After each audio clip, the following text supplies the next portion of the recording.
ጤና ይስጥልን የኢንሳይትስ ሚዲያ ቤተሰቦች እንደምን አላችሁ? የዕለቱን አጫጭር መረጃዎች ይዘን ቀርበናል። አብራችሁን ቆዩ። ሌተናል ጄኔራል ታደሰ ወረደ የትግራይ ጊዜያዊ አስተዳደር ፕሬዝዳንት በመሆን የስልጣን ርክክብ አደረጉ። ሌተናል ጄኔራል ታደሰ ወረደ የትግራይ ጊዜያዊ አስተዳደር ፕሬዝዳንት በመሆን የስልጣን ርክክብ ማድረጋቸው ጠቅላይ ሚኒስትር ዶክተር አብይ አህመድ አስታወቁ።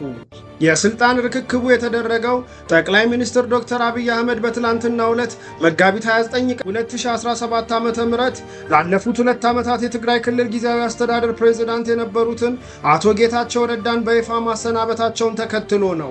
ጠቅላይ ሚኒስትር ዶክተር አብይ አህመድ በማህበራዊ ትስስር ገጻቸው ባሰፈሩት ጽሑፍ ዛሬ በይፋና በሰላማዊ መንገድ በአዲስ ባህል የስልጣን ሽግግሩንና ቅብብሎሹን ለማካሄድ የተዘጋጀ ፕሮግራም አከናውነናል ብለዋል። በአማራ ክልል የኮሌራ ወረርሽኝ መስፋፋትን ተከትሎ የጸበል አገልግሎት እንዲቋረጥና ለተወሰነ ጊዜ የጉዞ ክልከላ እንዲደረግ ተጠየቀ። በአማራ ክልል የኮሌራ ወረርሽኝ መስፋፋትን ተከትሎ መንግስት የጸበል አገልግሎቶችን እንዲያቋርጥና በሽታው ወደ ተከሰተባቸው አካባቢዎች የሚደረግ ጉዞን እንዲያስቆም የአማራ ክልል ሕብረተሰብ ጤና ኢንስቲትዩት ጠየቀ።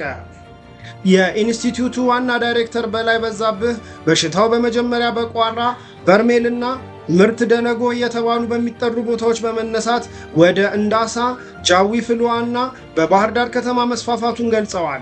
እስከ መጋቢት 28 2017 ዓ.ም 1446 ህሙማን ሪፖርት ተደርገዋል። የሰዎች ህይወትም አልፏል። አንዳንድ የጸበል ቦታዎች የሚያስተናግዱትን የሰው ቁጥር ታሳቢ ያደረገ የንጽህና መጠበቂያ ስራ ባለመስራታቸው በሽታው እንዲስፋፋ አድርጎታልም ብለዋል። በትግራይ ከአስገድዶ መድፈርና ግድያ ጋር የተያያዙ ጉዳዮችን የሚያዩ ዳኞች ጫና እየበረታባቸው ነው ተባለ።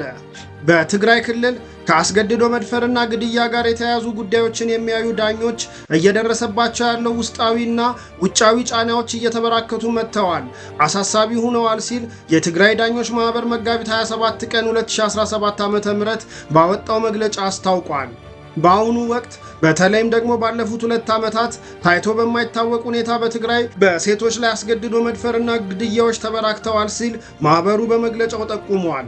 እነዚህን ወንጀሎች በፈጸሙ ተጠርጣሪዎችና ከሳሾች ዙሪያ ያሉትን ጉዳዮች የሚሰሙ ዳኞች በፍርድ ሂደቱ ላይ በተለያዩ መንገድ ጫና እየደረሰባቸው ይገኛል ሲል አሳስበዋል። ለደህንነታቸው በመስጋት አንሰራም ሊሉ ስለሚችሉ የሚመለከተው አካል ከክልሉ ፍርድ ቤቶች ጋር ልዩ ትኩረት በመስጠት በጋራ እንዲሰራም ጠይቀዋል።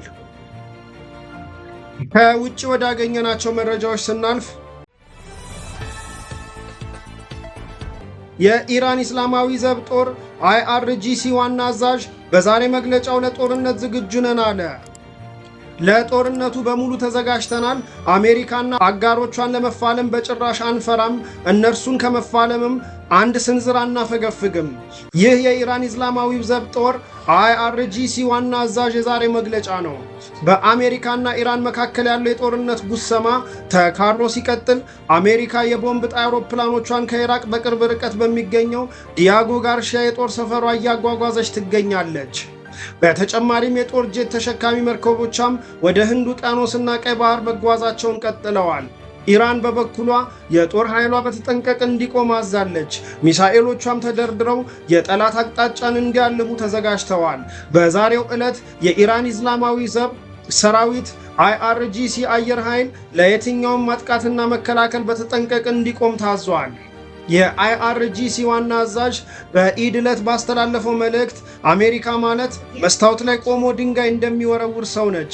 አሜሪካ ወደኛ ስትወረውር የቆመችበትን መስታወት እንሰባብረዋለን ማለቱ ይታወሳል። በእንግሊዝ አንዲት ሴት በተተከለላት ማህፀን ተጠቅማ ልጅ መውለዷ ተአምር ተባለ።